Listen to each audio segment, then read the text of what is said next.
మీరు వింటున్నారు super hits 93.5 red FM. నేను మీ ఆర్జే సౌర్య. రైట్ నౌ ఒక స్పెషల్ ప్రోగ్రామ్ లో ఉన్నాం. ఆ స్పెషల్ ప్రోగ్రామ్ పేరు ఏంటంటే అంకుర caring conversations expert voices, real care every stage of motherhood and childhood. And ఈ ప్రోగ్రామ్ లో ఈ రోజు మనతో మాట్లాడతారు నేను డాక్టర్ రమేష్ ని, కన్సల్టెంట్ పీడియాట్రిషియన్, అంకుర hospital for women and children. Sir, చాలా మంది పేరెంట్స్కి ఈ సీజనల్ ఇన్ఫెక్షన్స్ అంటే టెన్షన్స్ ఉంటాయి, ఎస్పెషల్లీ స్కూల్ టైంలో. లైక్ ఫీవర్స్ రావడం, కోల్డ్స్, థ్రోట్ పెయిన్, లైక్ ఇవన్నీ ఎలా అవాయిడ్ చేయగలం? బెస్ట్ ప్రికాషన్స్ ఎలా తీసుకోగలం? ఇది చాలా సాధారణంగా ఫస్ట్ టైం స్కూల్ పోయే వాళ్ళు, కిండర్ గార్టెన్ స్కూల్ పోయే వాళ్ళు, ప్రైమరీ స్కూల్ పోయే వాళ్ళకి వస్తుందండి. దీని గురించి టెన్షన్ పడట్లేదు. ఇవి రాకుండా ఉండాలి అని అంటే మనం చేయగలిగేది ఏంటంటే చేతులు కడుక్కోవడం, తినే ముందు, తిన్నాక, వాష్రూమ్ పోయి వచ్చాక చేతులు కడుక్కోవడము, కాఫ్ వచ్చిన తర్వాత కానీ, తుమ్ములు వచ్చిన తర్వాత చేయి కడుక్కోవడం కానీ ఇవి చేయాలి. ఎవరికన్నా మన చుట్టుపక్కల దగ్గు, జలుబు ఉంది అని అంటే వాళ్ళ నుండి దూరంగా ఉండాలి, లేకపోతే మాస్క్ వేసుకోవాలి. కరెక్ట్ టైంలో పడుకోవాలి.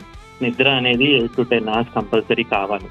బ్యాలెన్స్డ్ డైట్ ఇవ్వాలి. బ్యాలెన్స్ డైట్ అంటే fruits, vegetables, fibre, protein content ఉండాలి. మనం దగ్గేప్పుడు కానీ, తుమ్ములు వచ్చినప్పుడు కానీ మనం ఎల్బో పెట్టుకోవడము, హ్యాండ్ పెట్టుకోవడం అడ్డు పెట్టుకోవాలి. ఇంకొకటి, పిల్లలు స్క్రీన్ టైం తక్కువ చేసి అవుట్డోర్ యాక్టివిటీ కానీ, ఏదైనా ఎక్సర్సైజ్ అన్నా, ఏదైనా గేమ్ అన్నా ఆడితే బెటర్. దానివల్ల కూడా ఇమ్యూనిటీ వస్తుంది. జంక్ ఫుడ్ అవాయిడ్ చేయడము, వాటర్ సోర్స్ అనేది బాయిల్డ్ వాటర్ కానీ గుడ్ ఆర్ఓ నుండి తాగితే ఇవన్నీ మనం న్యాచురల్గా ఇమ్యూనిటీ పెంచేవండి. చాలా మటుకు వైరల్ ఇన్ఫెక్షన్స్ ఉంటాయి, అవే వస్తాయి, తగ్గిపోతాయి. Thank you sir. Next question వచ్చేసి, మన స్కూల్ కిడ్స్కి ఒక mini health kit or backup essentials ఉంటే బాగుంటుందని అందరికీ ఐడియా ఉంటుంది. But paediatrician point of view నుంచి చెప్పండి సార్, అసలు ఏం ఐటమ్స్ ఖచ్చితంగా ఉండాలి? ఒకటి వాటర్ అండి, హైడ్రేషన్ కొరకు. నెక్స్ట్ ఏమన్నా స్నాక్, ప్రోటీన్ బార్ కానీ అట్లాంటిది. చేతులు తుడుచుకోవడానికి ఏమన్నా వైప్స్, వెట్ వైప్స్ అలాంటివి ఉంటే బెటర్. Hand sanitiser. ఇంకొకటి, వాళ్ళు రెగ్యులర్ గా వేసుకోవాల్సిన మెడికేషన్ ఏమన్నా ఉంటే అవి పెట్టాలి. బ్యాండేజ్. ఇంకొకటి లాస్ట్ ఇంపార్టెంట్, ఏమన్నా ఎమర్జెన్సీ కాంటాక్ట్, డాక్టర్ది కానీ వాళ్ళ పేరెంట్ది కానీ ఇవి ఉండాలి. సార్, స్కూల్ స్టార్ట్ చేసే ముందు పేరెంట్స్ ఏమైనా వ్యాక్సినేషన్స్ ఆర్ హెల్త్ చెకప్స్ ఏమైనా చేయించాలంటారా? నార్మల్ గా గవర్నమెంట్ లో ఫస్ట్ 6 months లో ప్రైమరీ వ్యాక్సినేషన్ అని ఉంటుంది, అది కంపల్సరీ వేయించాలి.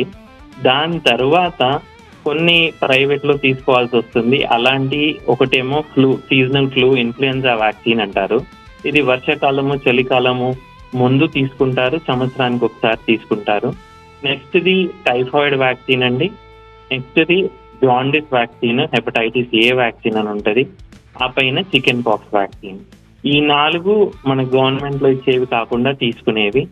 ఇంకా స్కూల్ వెళ్లే ముందు పిల్లలకి చేయాల్సిన స్క్రీనింగ్, ఒకటేమో డెంటల్ స్క్రీనింగ్, ఇంకొకటి హియరింగ్ చెక్ చేయించుకోవాలి, విజన్ చెక్ చేయించుకోవాలి, గ్రోత్ సరిగ్గా ఉందా లేదా అనేది చెక్ చేయించుకోవాలి. ఏమన్నా డెఫిషియన్సీస్ ఉన్నాయా అంటే కామన్ గా మన దగ్గర న్యూట్రిషనల్ అనీమియాస్ అనేవి కామన్ గా ఉంటాయి. సో ఇవన్నీ చెక్ చేసుకుంటే సరిపోతుంది. Thank you so much sir for your valuable time. Keep listening and just stay tune to super hits 93.5 red FM. వినండి ఉల్లాసంగా, ఉత్సాహంగా విత్ ఆర్జే సౌర్య.